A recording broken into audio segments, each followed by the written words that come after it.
सरदार सोहन सिंह जप्पू जी साहब का पाठ कर रहा था। असंख कुड़यार कुड़े फिरा, असंख मलेच मल भखा, असंख निंदक सिरे को भार, नानक बीच कहे विचार।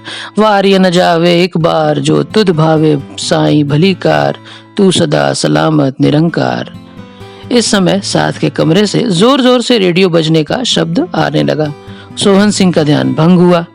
उसके मुख में था जो तुध भावे साई भलाकार, और उसके कानों में गूंजने लगा आकाशी घुम्मण तारे, ते बाबे दीनू घुंड बिच अखियां मारे, ओ घुंड बिच अखियां मारे, ते घुंड बिच अखियां मारे। बहुत से लोग मिलकर गा रहे थे। कदाचित भांगड़ा नाच किया जा रहा था। सोहन सिंह ने मन कड़ा कर एक बार पुनः पाठ में ध्यान लगाने का यत्न किया और उसने पढ़ा, असंख ना असंख था, अंगम अंगम असंख लोई। परंतु रेडियो कूक रहा था, हथ बिच कंगन छनके, ते बाबे दीनू दिया उंगला करन इशारे, ओ उंगला करन इशारे, ओ उंगला करन इशारे, ते गुण बिच अखियां मारे। सोहन सिंह ने पाठ छोड़ दिया और उठकर कमरे से निकल आया। सोहन सिंह का लड़का विचित्र सिंह कोठी के बरामदे में सो रहा था। 8 बज रहे थे। सूर्य सिर पर आ गया था। रेडियो की कूक उसकी नींद खराब कर रही थी। उसने करवट ली और तकिए को सिर के नीचे से निकाल कानों पर रख रेडियो के शोर को नींद खराब करने से रोकना चाहा, परंतु रेडियो पूरे जोर से बज रहा था। आखिर विचित्र सिंह से नहीं रहा गया। उसने लेटे लेटे ही आवाज दे दी, ओ बदमाश थे बच्चे, बंद कर। रेडियो बजा रहा था विचित्र सिंह का लड़का सुरजीत। वो 6 वर्ष की आयु का बालक था। लड़के ने पिता की डांट नहीं सुनी। वो गाना सुनने में लीन था। लड़के के पास खड़ी उसकी बहन मोहिनी सुर ताल लय के साथ नाच रही थी। सुरजीत का बाबा सोहन सिंह अपने लड़के की परेशानी पर मुस्कुरा रहा था। धूप विचित्र सिंह के मुख पे पड़ रही थी, परंतु वह अभी और सोने की इच्छा कर रहा था। इस समय विचित्र सिंह की पत्नी हाथ में एक प्याला चाय लिए हुए वहां आ पहुंची। ये उसके पति की बेड टी थी। विचित्र ने मुख मोड़कर अपनी पत्नी से कह दिया, ओ सूर दे पुत्र नू कह बंद कर दे।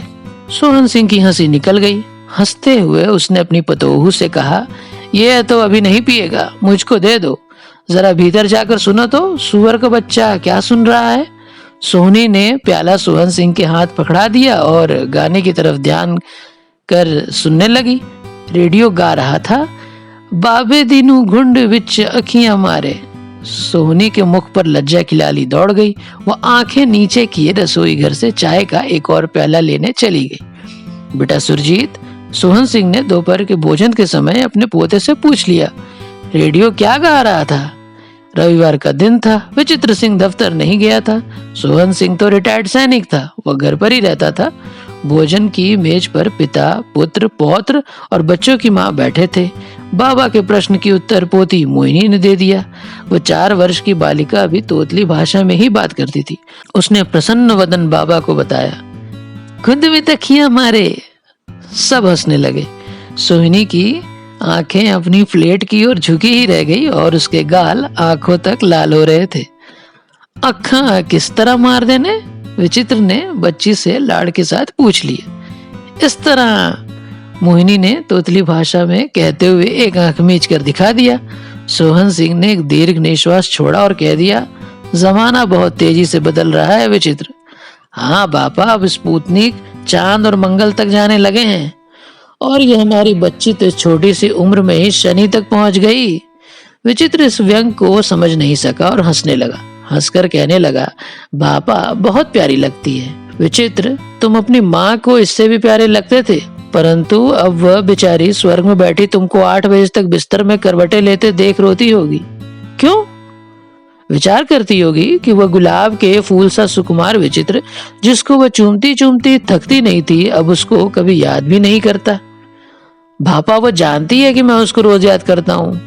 अच्छा, भला कैसे याद करते हो? सोनी जैसी सुंदर पत्नी ले देने के लिए जब जब मैं उसकी ओर देखता हूँ, मेरा हृदय माँ के प्रति कृतज्ञता से भर जाता है। इससे वह प्रसन्न नहीं हो सकती। मैं समझता हूँ कि वो रोती होगी यह देख देख कर कि विचित्र, जो पैदा होने पर तो मानव था, भगवान का रूप था, अब संसार रूपी कीचड़ में लोटपोट होने वाला सुअर हो निकला है। भापा, मैं सुअर नहीं हूँ, विचित्र ने तमक कर कहा। बेटा मेरी तो आंखें दुर्बल पड़ गई हैं, मुझको तो मनुष्य और सुअर में अंतर दिखाई पड़ता नहीं। इस पर भी कोई कह रहा था कि विचित्र सुअर की भांति फू फू करता हुआ सोहनी के पलंग के चारों ओर चक्कर काटता रहता है और सुबह 8 बजे तक नींद में खरमस्त पड़ा रहता है। भगवान भला करे सरकार का। दफ्तरों में बाबुओं की संख्या बहुत अधिक हो गई है। दफ्तरों में चपरासी 10 बजे पहुंचते हैं और बाबू 11 बजे। विचित्र जैसे सुअरों को भी वहां कुर्सी मिलती है और वह फू फू करता हुआ अफसरों के गुणगान करता है।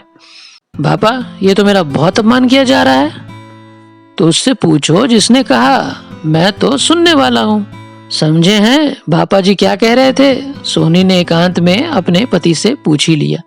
क्या करूं है पिताजी, कोई और होता तो लात मार के घर से निकाल देता। क्यों?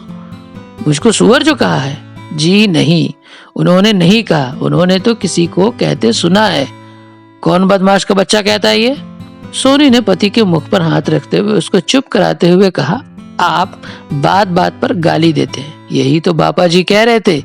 देखो जी, आज सुबह आप सुरजीत को गाली दे रहे थे। सुअर का बच्चा वो आपका है, आपने अपने को स्वयं ही सुअर कहा था। ओह तो ये बात है। और अब आपको सुअर कहने वाले की अर्थात अपने आप को बदमाश का बच्चा कहने लगे। मतलब यह है कि बापा जी को बदमाश कह रहे हैं। पर मैंने सुरजीत को सुअर का बच्चा कहा था क्या? हाँ नींद में, मगर अब अपने को बदमाश का बच्चा तो जागते हुए कह रहे हैं।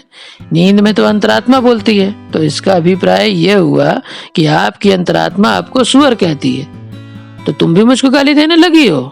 जी नहीं, मैं तो आपकी अंतरात्मा की बात कर रही हूँ। विचित्र सिंह घबराया हुआ पिताजी के कमरे में जा उनके चरण पकड़ बैठा। सोहन सिंह ने पूछा, क्या है विचित्र, क्या हो गया? बापा सोनी ने मुझको समझा दिया है कि मैं ही वह गधे का बच्चा हूँ जो अपने पुत्र को सुअर का बच्चा कह रहा था। सोहन सिंह हंस पड़ा और बोला, तुमने अब ठीक बात कही है। तुम्हारे गधे बाप ने तुमको कुछ भी अकल की बात नहीं सिखाई। तुमको सोनी से यह भी पूछना चाहिए था कि सुरजीत रेडियो में क्या सुन रहा था। क्या सुन रहा था पापा? रेडियो गा रहा था, बाबे दिनू घुंड भी चखियां मारे। सोनी को पूछना कितना मजा आया था उसको सुनकर। बापा ये रेडियो वालों का दोष नहीं, ये तो लोकगीत है। खाक है, कोई बदमाश गंवार अनपढ़ कहीं अपने विकृत मन की व्याख्या गाता होगा और रेडियो वालों ने उसको संतवाणी समझ कूकना आरंभ कर दिया। देखो विचित्र, सुबह उठ सुखमनी का पाठ किया करो, जपू जी का जाप करो, तब तुम्हारी समझ में आएगा ये लोकगीत नहीं बदमाशों का गीत है। अधिकांश लोग ऐसा नहीं गाते। पर बापा इन रेडियो वालों को कौन समझाएगा?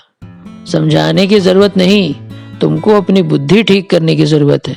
बुद्धि ठीक होगी तो ना तो रेडियो बजेगा और ना ही गधे का बच्चा अपने पुत्र को सुअर का बच्चा कहेगा।